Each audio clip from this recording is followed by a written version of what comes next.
What if the biggest tax hike in a generation didn't come from Congress, but from a man who once campaigned on cutting them? What if that same policy now risks wrecking global alliances, raising prices, and even reshaping who counts in America? This isn't just about tariffs. It's about power, perception, and the surprising cost of political messaging. Today, we break down Trump's sweeping tariff war, the global fallout, and his new census order that could shift the political map forever. Trump once promised to bring manufacturing back, end inflation, tax China, not you, but that promise is showing cracks, big ones. Because he promised people that inflation would end. It's a direct quote from his RNC speech in 2024, and that it would end fast. But now people see that as a direct consequence of his actions, of these tariffs, which are the biggest tax increase on working people since the 1930s, their costs are going up.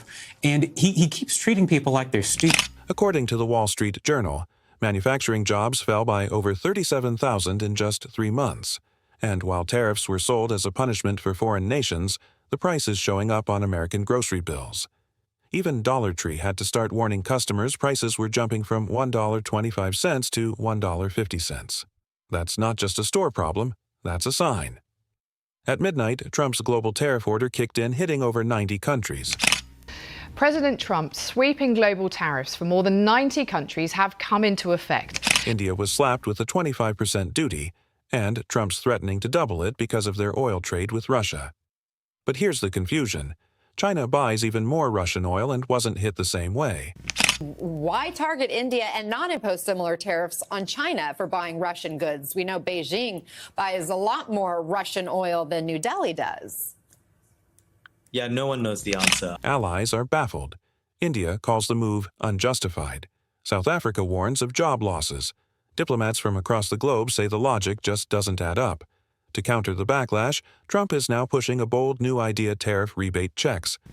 These checks would be giving back $600 per adult. So could one make the argument, though, that if these rebate checks do happen, because, again, this is still proposed right now, how beneficial is this really going to be for the taxpayer?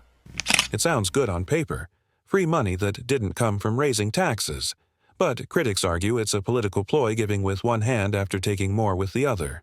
And while supporters say it's deficit neutral, others point out the rebates wouldn't cover the cost hikes Americans are already seeing. But there's another twist. Sources close to the White House suggest Trump is also preparing an executive order to redefine how the U.S. Census counts undocumented immigrants. This would reshape representation in Congress, impacting how federal resources are distributed state by state, a tariff war overseas, and a redistricting war at home. As inflation rises, job growth slows, and tariffs bite deeper, the Trump administration's response hasn't been transparency, it's been control. He fired the non-partisan official who's in charge of jobs numbers because he didn't like the result. Job growth is going down because of these tariffs. Critics say this isn't about fixing the economy, it's about fixing the narrative. Because if voters don't see the pain in headlines, maybe they won't feel it in their wallets. But the numbers don't lie. From Delhi to Johannesburg, the message is clear. These tariffs aren't just an economic tool, they're geopolitical shockwaves. India's Prime Minister just this morning said that we want to protect our farmers and we want to protect that in our national interest. So India is not budging there either. And that's where we are seeing that a strong message coming out from this economy that it's unjustified what the U.S. is doing at the moment.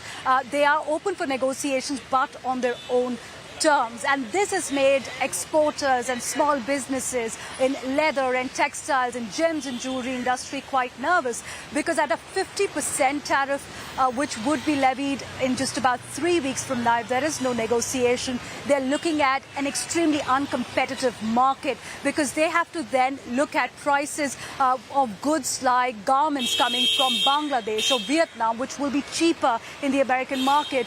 They won't be able to compete. Trump says he's bringing revenue home.